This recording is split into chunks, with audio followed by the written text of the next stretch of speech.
This episode is brought to you by the Evolve Artist Program. The Evolve Artist Program is a breakthrough training system designed to take inexperienced and amateur artists to confident, realistic artists, creating professional-grade work in just 1 year or less.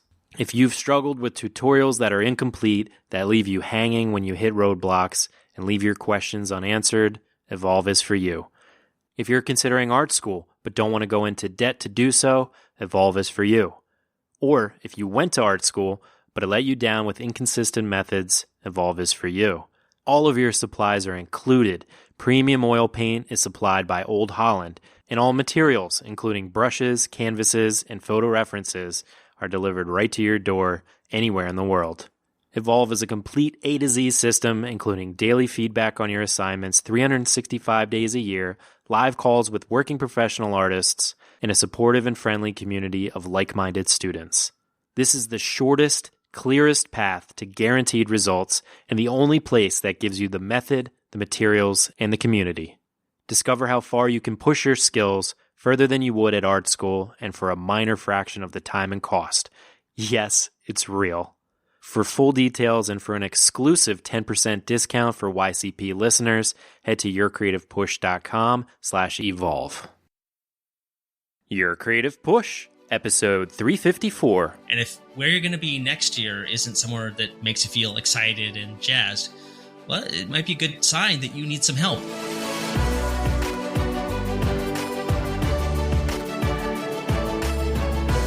Welcome to Your Creative Push, the podcast that pushes you to pursue your creative passions.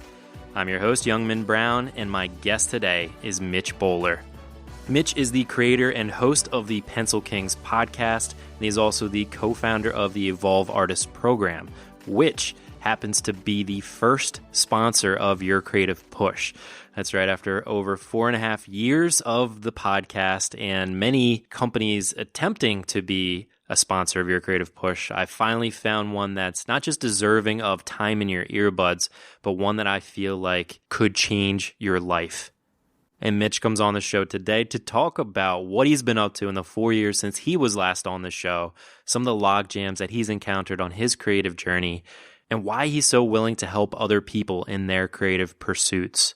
Mitch gives us an introduction to the Evolve Artist Program and shows how, on one hand, typical art schools cost too much money and take too much time, yet on the other hand, a YouTube education lacks direction, a roadmap, and guaranteed results. Speaking of guarantees, Mitch shares the guarantee of the Evolve program, that someone at any level of art ability will create professional work by the end of the program, but there's no ceiling as to how far they can take their skills. Mitch and I talk about the type of one-on-one feedback that Evolve students get from their instructors and how long it takes the average student to finish all of the coursework, and the answer might blow you away. Mitch also shares what students can expect when it comes to turning in assignments and receiving the included materials and supplies, and just how fast instructors give their feedback to your assignments. These were just a few of the details about the Evolve Artist Program that we talked about. I tried to get into all of your heads and ask the typical questions that I thought that you might have about the program. If you have questions yourself, make sure you write them down. And if they're not answered in this episode or on the website or in future episodes, you'll have an opportunity to ask them on June 2nd. We're having a webinar, so more details about that. And if you want to head to the Evolve website itself, make sure that you head to it from yourcreativepush.com/evolve. That will make sure that your cookie is activated for your 10% discount if indeed you do decide to go ahead with the program, which I hope you do. So without further ado, please enjoy my conversation with Mitch Bowler. Mitch, welcome back to Your Creative Push, man. Thanks. It's good to be here. No, it's good to have you on. We've kept in contact, since the last time you were on, which I went on this morning before we jumped on to re-listen to that episode. It was a good one, episode 102, and that was 4 years ago, which kind of boggles my mind. But in that episode, I asked you kind of what your take on creativity was, and you likened it to a puzzle box. And I thought maybe that would be kind of a good place to start out, to pick your brain and see if you've started to figure out that puzzle box, or if you've solved that puzzle box. I think you likened it to an Egyptian puzzle box where it's like you can never quite figure it out. So how has that process been in the past 4 years in terms of creativity and just kind of life in general?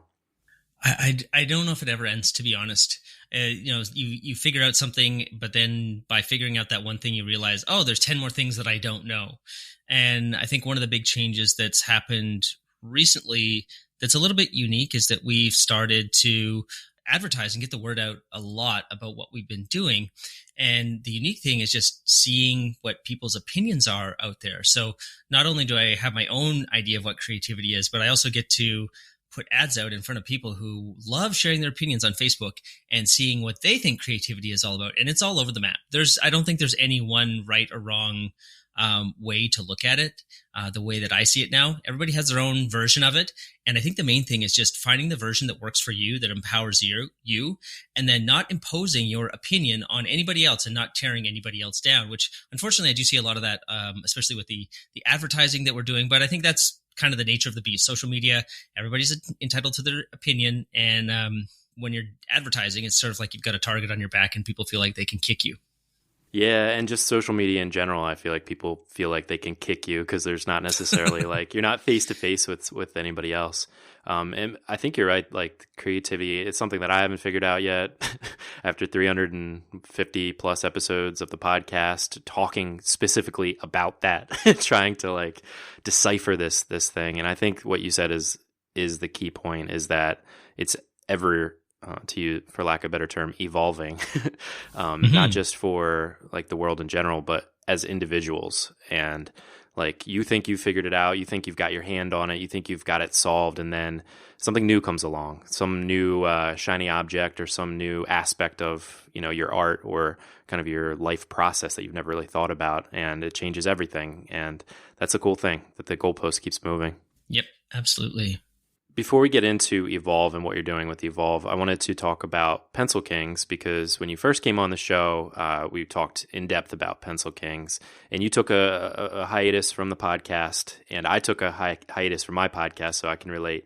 But you're back now. I listened to your episode with Derek Rodenbeck, who's also an alumni of this show. And it's just so great to like hear your voice again, and hear his voice again, but just have that kind of you in my earbuds again. So can you talk a little bit about kind of the resurgence of Pencil Kings, the podcast and the platform?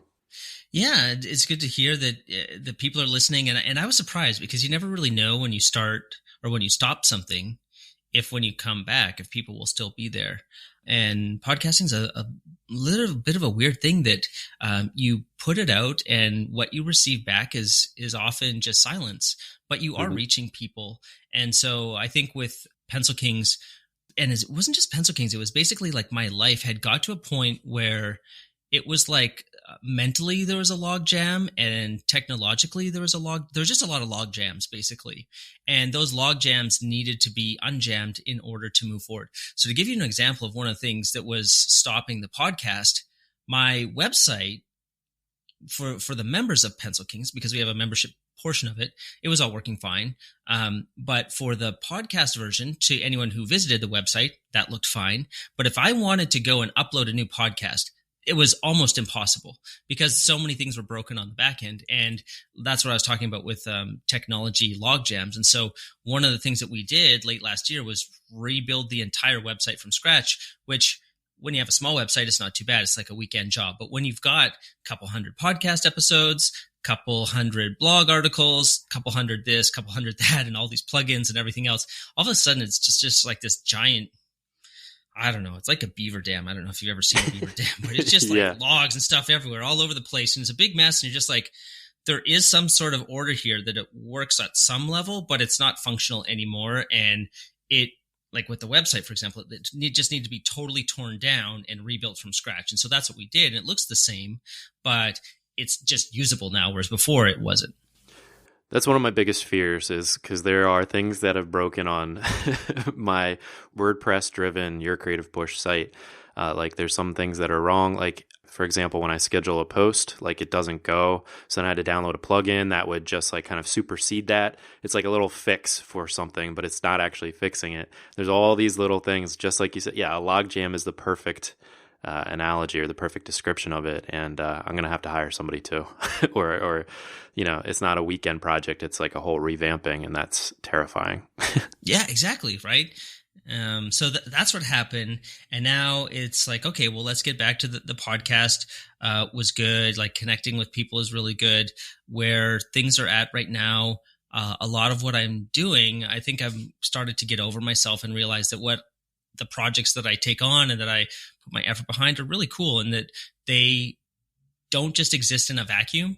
And that as much as I like to try and do everything and on my own, and it's really tough. And the podcast is a great way to meet other people and connect with other people who share similar visions, and so that we can collaborate and through podcasting and through other projects have a way bigger impact, and that I can help use Pencil King's platform to shine some light onto other projects, and other people can use their little soapbox to shine light on what Pencil Kings is doing or Evolve is doing.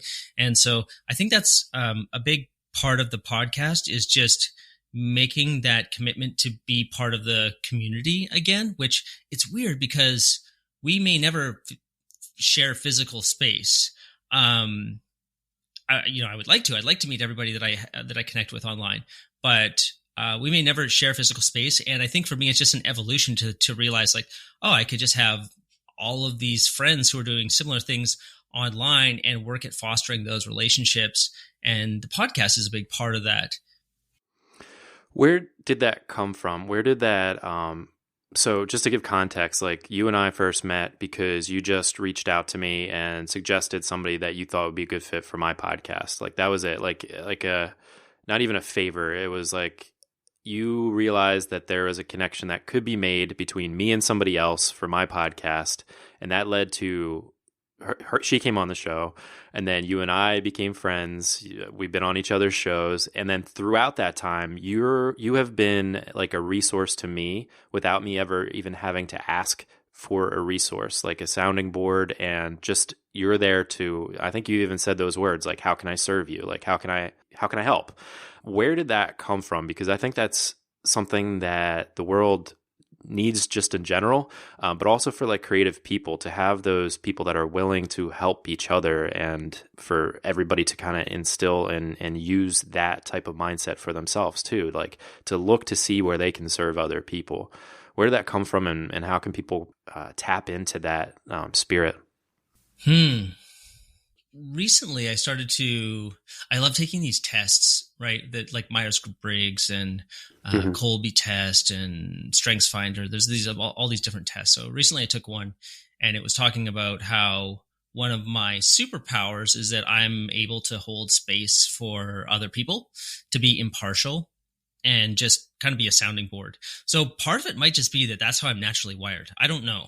I listen to these tests and I put a bit of faith in them, but I also don't put ultimate faith in them, because I don't want to let Myers-Briggs determine my destiny. I like to believe that I have some input into it. But as far as like how people can learn to do it, I'm not sure. I think it's just, I'm fascinated personally by people doing creative things and self-initiated projects. I think that's just really interesting. And so anybody who's doing that, I'm fascinated in the story behind it. And so maybe it's just self-serving that I get a look inside of other people's cool projects by trying to offer to help if I can. So I don't know. Maybe it's self-serving. I don't know. I like to help. So I don't know if that's a solid answer, but I think you often also, it's not about getting, but when you help other people, it just creates new future possibilities. So it's not that needs to be an exchange or that the scales of life have to balance, on both sides. It's just you put goodwill out, and then good things often come back, whether it's through you or through you talking to someone else about me or introducing me to someone else. It's like you never know where these things go, but you just try and connect and further the conversation. And for me, another thing that I like is that by being very inward and being very introverted, I feel like I've done a lot of things the hard way. So I have when I say something, I speak from experience. And so if I could save you like 2 or 3 years by saying like, oh, hey, don't do this. Here, or you might not want to do this because when I did it, here's what it looked like. So you could kind of take a crystal ball and it's like, oh, okay, well, at least I know one road not to do or one road to do. And if that's helpful, then awesome. And if it's not, and just like a cliff note, that's fine too. Yeah, that's something that I've been, I agree with you. Like it's not necessarily like a balancing of the scales of you give so you get, or like this like karma type mentality. But I've noticed that like when I'm going on social media these days, I've changed my strategy, at least like on Instagram and everything else, and I'm just going out, finding content that I like, sharing it with my audience, something that I think will help them, but also in that content itself, saying a word of encouragement to the person that made it. Like actually like taking the second to write a comment that, oh, this helped me, or answering people's questions, because people have a lot of questions on YouTube that, YouTube, for example, that the creator of the video doesn't take the time to go through, which I think every creator really should. If somebody takes the time to ask you a question or give you a comment, that you should respond. I think that's a good strategy for anyone. But a lot of content creators are not answering those questions. So if I can be of service there and answer those questions, it's really interesting the amount of synchronistic events that come from doing that, of just going out, not any expectation, just kind of being a member of the community, trying to help, and then all this stuff that you couldn't have planned for coming back to you to help you. Oh, I love what you just said, and I don't like what you just said. Okay. And let me explain. I love what you said about when you find a resource that you really like, sharing that on social media and putting a comment. That is fantastic. The part about answering all the questions and stuff, for me, that is the log jam. And so you mean, are you talking about with your own audience?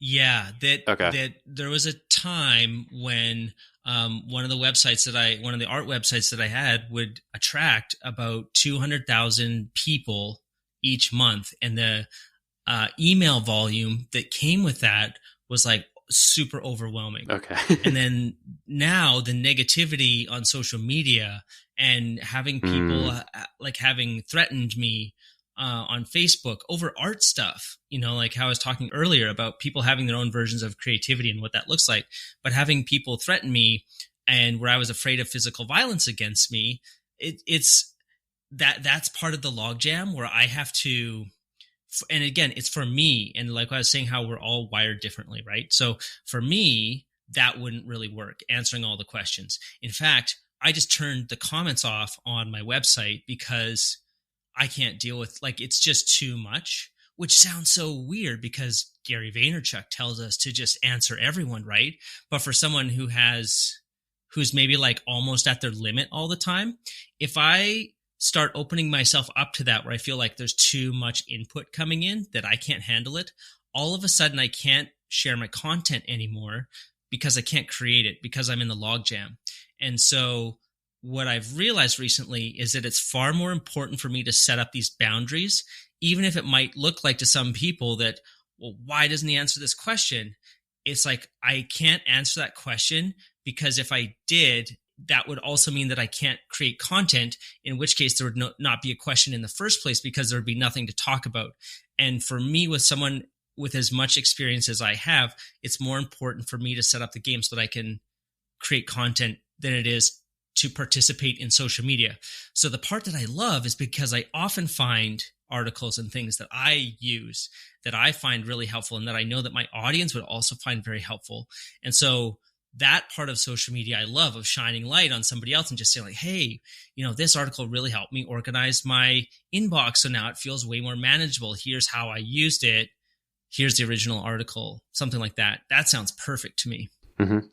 Yeah, I guess there is a tipping point where it just becomes too much. But yeah, like if it's a manageable amount of comments, like 1 or 2 or 3 comments a day, like you can definitely keep up with that. But then, 200,000 people, that's a lot, Mitch. Good for you. But that many questions or comments or concerns or, like you said, the negativity or the hatred. Yeah, at some point, it's just like a hard shut off, I guess. Yeah, it has to, like, or for me, right? Other people are wired differently and it doesn't affect them at all. And they're perfect to be on social media and they really shine. And social media has given them like a great playground. Just for me, I've figured out just recently, like how it can work for me and how I can now play in social media and have it feel not like it's forcing the logjam Right. for lack of a better term. Right. All right. Well, let's get into Evolve, because in listening back to your first interview, you told us about, wanting to go to school for video game design, but the price tag of that being super high, like $40K. Yep. So it's kind of always been a mission of yours to make education and art education accessible. And I think one of the things that really holds people back from art school, like physical art school, is the money and the time. 4 years to devote to that. But then on the flip side, what kind of holds them back from like self-education, like kind of doing the YouTube education, is just the amount of noise, like not having a sort of a roadmap or even like a guarantee of results, sort of like a process to trust in. And I think that's where Evolve comes in perfectly. So maybe that's a good sort of segue or a good intro for you to kind of introduce Evolve to the audience. Sure. So I think when we had the original podcast, that Evolve wasn't even a thing. But at that time, it would have been an idea that I had. So what I was seeing is through Pencil Kings was that a lot of artists were struggling and they wanted to create realistic art, but there was no program that I knew of or that I could find that would get people there. And there were definitely highly recommended resources for self-study, but I don't know what the statistics are for self-study in art, but I've been guessing and estimating that it's about 5%. So there's people like me and people like a lot of other artists who can self-educate and navigate and figure it out, but they're definitely in the minority. And so what I was looking for is something that could guarantee student results and get everybody through, like 100% of people could get through, that it could take a complete beginner or it could take an intermediate person and get them to what we'll call a professional level result. So, and by professional level, what that means to me is somebody who can create a realistic piece of artwork so that when somebody looks at it, they could immediately recognize your talent and ability and connect that with jobs that they needed to do. So that talent and ability and skill would lead to doors opening that could lead to creative careers. So that's what I mean by professional skill, because it's a very kind of arbitrary mark. But the skills that I'm talking about are the skills that I wanted that would get me into video games, that would get me into working in movies, get me down that creative path where I'm working on entertainment properties that were exciting to me. But that skill set also lends itself to like creating portraits or doing illustration work. There's lots of other things that it leads to. So that's essentially where Evolve came from, the idea for it. Yeah, result driven. How long would it take for the average student to get through the coursework? It depends on the student, and our target for them is to go through in a year, taking about 7 hours per week. So nothing to professional level art skills in a year. There's been a few students who have done it faster, and there's been other students who take more time. We designed the whole thing so that it could fit around any schedule, because I know that just life events happen. Like, let's say you fall and hurt your hand and you can't draw or paint or do anything for 2 or 3 months. What happens? Well, if you're in the traditional school system, the semester system, it's sort of like, well, you're kind of out of luck. You missed the semester and you got to come back. But we structured it in a way that it's just like, well, the course, everyone keeps going and you can just stop and start whenever you want. However, you continue to make your tuition payments, if you're on the payment plan, all the way through, so that once your tuition is done, you can take as long as you want to complete the course, because there's a set amount of assignments and there's a set amount of work that the instructors are going to put into checking your homework and correcting your any issues that you have, so that you can get to that end result that you're looking for. And the way that I believe education should be charged for, it fits this model where you're paying for an end result. Like when you go to school to become a doctor, assuming you pay the work and you pay the money and you do the work, you want to be a doctor at the end. With art school, it's pretty fuzzy. And so we're very clear, like at the end of our program, you'll be able to do these paintings. These are the assignments that you will do. You'll have a professional skill set. And so everything is very clear all the way through. And we you get all the materials with that as well to make sure that we can guarantee that end result for the students that are going through the program. Yeah, and that's what I was saying about there are so many resources out there, and I'm always, encouraging people, like if you have a question about anything, like literally anything, whether it's like how to change a light bulb to, artistic questions like specifics, like strategies or techniques, that resource probably exists. Just type in that exact question. But without having that sort of roadmap or that strategy in place, that process in place for you, it's difficult then to just come up with the questions that you don't even know kind of what questions you need to ask. So like laying that foundation is I think one of the key elements for Evolve. Absolutely. And it's a little bit of a lost art too, that when I went to art school, a lot of it was about creative expression and creativity. And what that ended up doing was just a lot of random things. Like I have my old art portfolio and I don't want to hang any of it on the wall. There's one piece that I like, and the rest of it I would file under like sort of creative expression, which is fine. I got my grades and I did well in school, but it wasn't building towards that skill set that I want. That was more on the realistic art side, and that's where it's kind of like this modern art kind of creativity aesthetic. I don't even want to call it an aesthetic, but way of thinking and way of educating started to take hold. And then through generation after generation after generation, all of a sudden, who can teach realistic art anymore? It's sort of like this long lost art form because it's been diminished for decades. And that's where I was excited to go back to that and to find somebody who could hold students to a higher standard. And so like you're talking about having a fuzzy roadmap and it not being clear, it's so unclear with art. And then the other thing too is that even if you do, like, let's say you magically stumbled on some roadmap, right? Because there's lots of people who've posted roadmaps or these are the suggested books or whatever.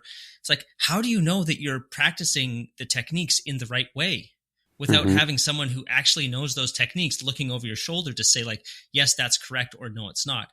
We have with word processors, we have spell check and grammar check. Grammarly is like amazing now.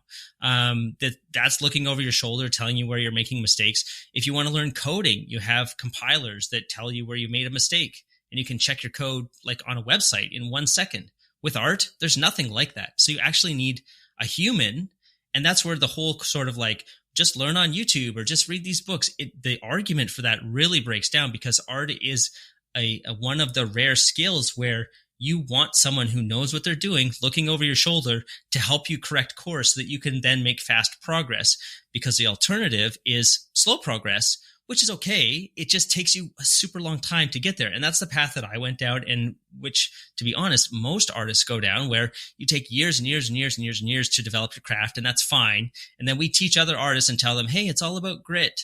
It's all about, putting in the time. And yeah, that's one way to do it. Or there's a smart way to do it, which is having a clear path, and then getting there in like what we're proposing in 1 year.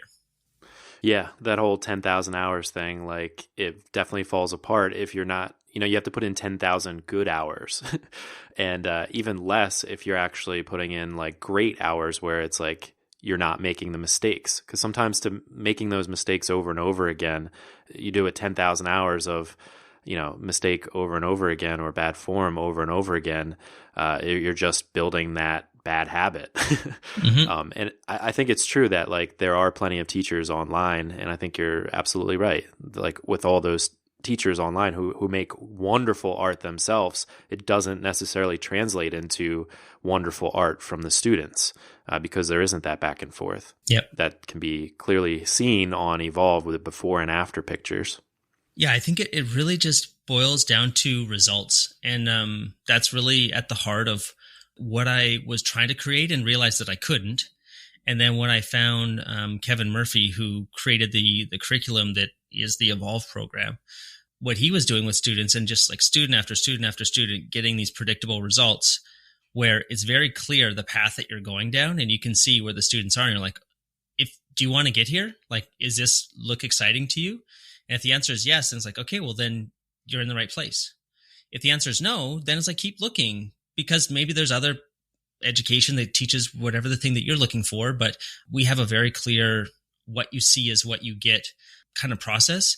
And when you look at the Evolve website or the student work or whatever, it's not Kevin's work. Like, we hardly even show Kevin's work. And this is a key differentiator that you'll see, that as far as I can tell, almost every art program is all about the teacher's artwork, and the teacher's work sells the program. Whereas what we're interested in is the consistent results of the students. And we try and we work very hard in order to ensure that those results are consistent. And not only that, but that they improve over time by just looking at the curriculum and looking at where students are maybe getting stuck, and where we can improve on it or make it easier or include more support for them. And what percentage of the Evolve students achieve those results? It's hard to quantify, like the results that we're talking about here. So all of the students get the results, but there is definitely a range in refinement, that if you were to look at any of the students' work on their own, you would say, wow, this person is like, knows exactly what they're doing. This is amazing. So all the students get that result. However, because we've seen so much data now, like we've had over 14,000 student assignments going through the program so far. And when you look at the assignments beside each other, then you can see the nuanced difference. And it's only when you compare them side by side that you really see this. So there's students that just, they put in more time. They're willing to go for that higher result. And it's just like a lot of things in life. Like, you have people who go to the gym maybe and they put in 45 minutes and they're phenomenally healthy. And then you have another person who puts in an hour and 30 minutes a day. And on top of that, they eat extremely clean, and they're like just that next level. Both of those people have phenomenally healthy lifestyles. However, when you put them side by side, you can see that one is clearly at the next level. And so we see that in the program. Everyone gets phenomenal results, but there's room for you to push things even higher. And so the way that I like to look at it is that if that's what your goal is, to push yourself to the highest level art that you can create, nothing will be held back from you. There's no invisible ceilings or glass ceilings that you're going to bump up against. Really, like, you're your own bottleneck. You can go as far as you want with this. And I think that's phenomenal, because there's one student in particular. And I mean, as more time goes through, there'll be more students, but she's one of the best students that Kevin has ever seen. And he's never met her physically. He's never shared physical space with her. He's never taught her one-on-one. She's very self-sufficient and just watches the videos and goes through it. But the difference is she really takes her time, and she really goes for that next level result and pushes herself to the utmost of her abilities. And the reality is, that's fine for her. Whereas other people, they do this as a way to relax from their job where they work in IT all day. So they're programming computers, and this is a way to disconnect from being online and being connected all the time and just get back to kind of being creative and using a different part of their brain. And they're not interested in spending so much time to go for that highly refined result. They're fine with being the best artist of anybody that they know. That's good enough for them. But if they wanted to, they could push that extra 50% and go there. And that's why I think it's really cool, the element of community that you have going on, where you're able to see other students in each kind of assignment. You can see other students' work. And also you have a Facebook group where you can introduce each other and talk to each other, and just being able to interact and kind of get feedback and comment, to be able to sort of be in a community, really, not just like watching a video and getting feedback from the instructor. You're able to actually interact with the other students and see the direction that another student took, that maybe you are, okay, let me start branching that way, to find your own unique style and the things that you love. Yeah, it's what Kevin has created in New Jersey, which is where his physical school is really amazing. When you walk in there, you realize that there's an expectation of excellence, because you see 12, 13, 14-year-old kids who could paint circles around Certainly they could paint circles around where I was at when I went to art school, and a lot of the students when I went to art school. So I can only speak to what I know. But if I were to bet, I would say that they could paint circles around a lot of art schools today, just because he holds people to such a higher standard. And so what we've tried to do is to take as much of that from the offline world and package it online, and even improve on things where we can because of the use of technology. So that's where the community aspect comes in, and the instructor feedback and all that stuff. Well, can you actually talk a little bit more about the instructor feedback? What does that actually look like for a student? So for each assignment that they're turning in, are they getting one-on-one feedback for each thing? Yeah, absolutely. So our goal for each student is that they are improving about 5% with each assignment. In general, there's 20 assignments we call them blocks. There's 8 blocks in total, but from beginner to professional level skill set, what we're talking about here really is the first 4 blocks. And so in those 20 assignments, if the student is getting 5% better with each assignment, essentially they're at 100% by the end of the block. And so what we do, and we've changed this over time and we continue to get better at it, is that now we have people on a point system. So when you turn in an assignment, you're working towards getting 100 points. And so for everything that you're doing right, you just keep accumulating more and more points. The real beauty of this, though, is that when you are missing points, it's not like, oh, I got 78 points. What happened to the other 22 points? We actually tell you, we just point out exactly like, okay, so for next time, here are the 3 or the 4 or whatever it is, the things that you need to focus on in order to keep pushing towards 100. So it's very objective, and you know exactly what you need to do to continue to improve with every single painting that you're turning in, so that by the time you reach the end of the block, you're turning in hundreds, which is the goal for us, so that we know that you understand all the principles and that you can demonstrate them and you can safely move on to the next part of the program, because it's all compartmentalized and it's building on top of each other with each step. So if you don't understand the beginning and we keep moving you forward to the middle, you're going to start to get into trouble. And so it's important that you understand and can demonstrate the skills at each step of the way. And what does that look like when, say, to use your example, you get 78 points and the other 22, you find out why? Do you just move on to the next block, or do you have a time to kind of alter or try again so that you can master that before you move on? Like, what is the strategy there? It depends on the assignment and what stage of the painting that you're doing. So let's say you turned in a finished painting and it's all dried. It might be impossible to go back. And really, we don't encourage students to go back and rework things. That's more lending itself towards perfectionism. And it's more important for us to just acknowledge what you did right, acknowledge what you can improve on for the next time, and then move forward to the next assignment and keep making forward progress instead of getting stuck in one place, which is something that it's like a mindset trap that we've seen some students can get into. And so I don't think it's something that's unique to our program. I think it's just something that there's a type of creative person who wants to get things right, and they're willing to redo it in order to get it right. And the way that we look at it is that's not necessary, because as a student, you're expected to make mistakes, and it's okay to make mistakes. And in fact, if you weren't making mistakes, something is probably strange and like something weird is going on, right? Yeah. And that's an important mindset to realize, oh, right, I'm a student. Okay, I'm here to learn. I can take the edge off. This should be fun and relaxing.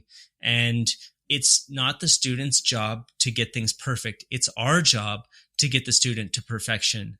And so it's on us to do the heavy lifting, to point out the mistakes, or not mistakes, but the opportunities for improvement, and make it crystal clear so that the student knows what they need to do. And then if the student is making repeated or having repeated issues, then to have like a one-on-one call with them, or to give them maybe some additional exercise or something to help work through that. But really, we want to keep people making forward progress versus getting stuck in this loop like a broken record, kind of like just going around and around and around. And I know somebody listening has had that experience where they keep trying to get something, but they're it's like they're missing something. And the answer is really to just move on to the next thing, learn what you need to learn, and keep moving forward, and don't get stuck in a loop. Right. And I know something that would hold a lot of people back is the idea of, you mentioned, turning in your painting. It's all dry, turning it in. Like that whole process could seem icky of like, okay, what do I just take a picture of it? And then even on top of that is like the materials in general. Like I think the thing that holds a lot of people back is like, okay, we're going to do charcoal, we're going to do oil paintings. Like, how do I know what to get? And you provide those materials. So could you talk a little bit about how that process is expedited by Evolve and how the materials are, a non-factor basically, and also like turning in your projects? What does that look like? Yeah. So the way that we look at it, going back to this being a results-based program, the way that we can guarantee that if somebody goes through the program and puts in the work, that they're going to get the result. One of the ways that we do that is ensuring that they're using the right materials. Now, we have a saying that the better materials doesn't necessarily make you a better artist, because there's lots of examples of amazing artists using inferior materials. However, as a student, inferior materials can also hold you back.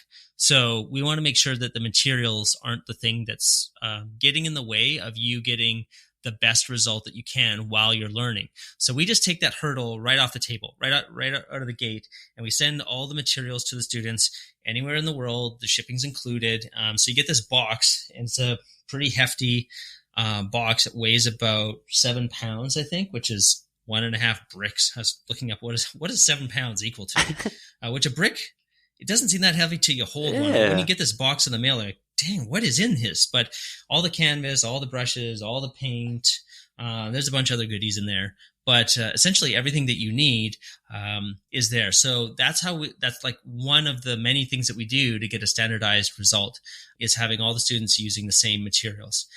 Now, as far as submitting their work, what we've done is we have a custom software platform. So basically what that means is that you would go to a website, and you would log into your account and you take a picture, and then you just upload it.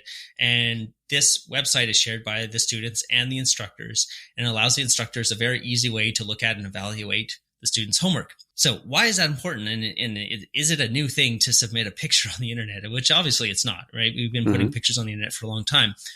What's different and unique with this is that when I looked into it, there was nothing that was built specifically for artists, especially not artists and education. And so seeing that, we actually had to go and like build something for ourselves. And what this has allowed us to do is to enable the instructors to get the students extremely fast feedback. So if you were to think of a traditional setting like college, you would submit your work and you maybe get your grade like a week later, something like that. With Evolve, what we're able to do is you submit your work and you get it back in maybe like 2 or 3 hours. So this is one of the things that allows you to build momentum while you're moving through the program. Because if you think of progressing a week at a time, that means that you can iterate 52 times over the course of the year if you're to submit every single week. If we can do it twice a day, then you're able to iterate like 720 times, something like that. Like it just exponentially faster progress that the students can make. And this is another thing that makes the program different, is that we just have a much closer relationship with the students, because we're able to use technology to augment and amplify what the instructors are able to see and have the insight into. So when you combine that with the curriculum, all of a sudden you've got a pretty potent cocktail for an amazing learning experience where all the cards are stacked in the students' favor, and everything is set up for them to win right from day one. That's awesome. And now what if somebody signs up, they get their first materials, they start on the first block, and they decide it's not right for them? Ideally, we want people to understand that before they would get there, right? So we try to show exactly what our curriculum entails. So you can see all of the assignments on our website. If you're not interested in getting to the end there, don't sign up for the program, because we do not have a money back guarantee. We have a results based guarantee. So we guarantee that you'll get the results if you go through the program. And by some miracle, you're the first person ever to not get the results by, I don't even know how you would do it. Okay, then we'll give you your money back. And the reason why we do this is because we invest so much money into the student, and we're putting so much of the material out up front, that if getting to where you're going to get to at the end of block 4 is what you say you want, we are absolutely going to get you there. And this is the fastest, most economical path that I've seen. And I mean, I don't know everything, but I'm open to be challenged on this, that I've seen to get people there. And so from time to time, we have people who are like, well, I don't really want to do this. But when I look at where their portfolio is and where we can take them, and I read what they tell me when they join the program, I feel like it's my job and that I'm doing that person a disservice by letting them off the hook and letting them play small for whatever reason. So whatever that reason is, I try to work with them and to figure out what the real problem is, and we can get past that and get them back on the track of working on their art. We've had a couple students who are in a situation like this, but it's more of a mindset issue than it is anything with the course, because the course, it works. It's just like going to the gym. It works. And if your goal is to have a certain, like, let's say you're trying to get into some kind of fitness competition, there's certain things that you have to do in order to get there. And you might not, there might be some short-term pain for the long-term gain of reaching your goals. And that's the way that we, or that I specifically look at Evolve, that this is the fastest, shortest, most economical way to get to this end result, and that I don't give up on the students. So if they're in and they tell me, yeah, this is where I want to get to the end, then I'm going to help them get there. And I'm not going to let them give up on themselves. So that's the way that we look at it. And if somehow they aren't getting the results after the first part of the course, then we definitely give a full refund. Nice. Yeah, and there's something to be said about putting your money where your mouth is. If you want to, get to a certain result and you see the result on Evolve and you want to get there, it's just like, kind of like you said about the gym, putting that money up for the gym actually makes me go to the gym. When I see that every month that they're deducting money from my bank account, that makes me want to get in there. And there is something to be said. I know when I took a podcasting course or any other course that I've ever taken, I take it so much more seriously when I actually put something into it. Yep. And just to confirm, how much talent do you need to have? How much experience in painting or drawing do you need to be successful and Evolve? Yeah, you don't need any. You can start from nothing. But what I will say, who we're really finding really does well in the program are people who are already putting in the time, because the biggest challenge with this is motivation. So if I had a magic pill that I could give people that would allow them the ability to make amazing artwork, a lot of people would just take it and be like, cool. Just like 6-pack abs, right? If you had a pill, a lot of people would take it, have the 6-pack, cool. Still searching for that one. Exactly, right? And same thing in the art world. So the people who are already putting time in. So I think back to who I was in high school.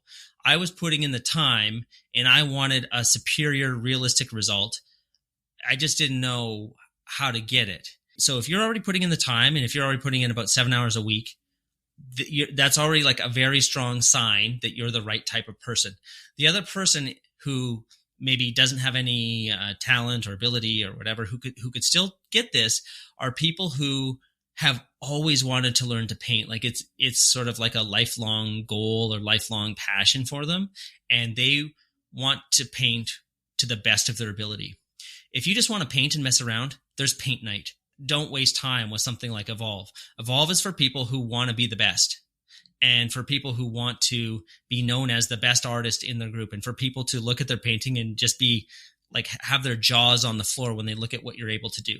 That's who Evolve is for. And so for people who want that kind of result, it's really is a no-brainer to get started, especially when you look at the student results and you can see, oh yeah, I want to paint like this. I can see where this is leading to. This is exactly what I need to get to not just the next level, but maybe like 3 or 4 or 10 levels higher than where they are right now. Excellent.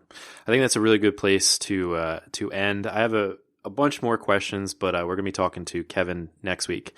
So maybe we can save some of them for him. But I just want to thank you for coming on, laying a really, really great base for people to understand Evolve, maybe check it out. We'll have all the links in today's show notes page, yourcreativepush.com/354. Mitch, do you have a chance, or do you have any final words of advice, and maybe give us a final push, maybe a specific final push to kind of that person that's already like has their ears perked when you mention the idea of somebody that wants to push their skills to the next level, to go from amateur to professional grade, and they want to be the best? Yeah, I think like your past really dictates your future. So if you look back and see where you were a year ago and where you are right now, and compare those two pieces of artwork or whatever your creative medium is, then think forward to another year down the road. Where are you going to be? Basically that you're on a curve, right? From last year to this year. How does that curve look? And if where you're going to be next year isn't somewhere that makes you feel excited and jazzed, well, it might be a good sign that you need some help. And help is out there, like programs like Evolve. I'm not going to say that we're the only program out there. There's lots of programs.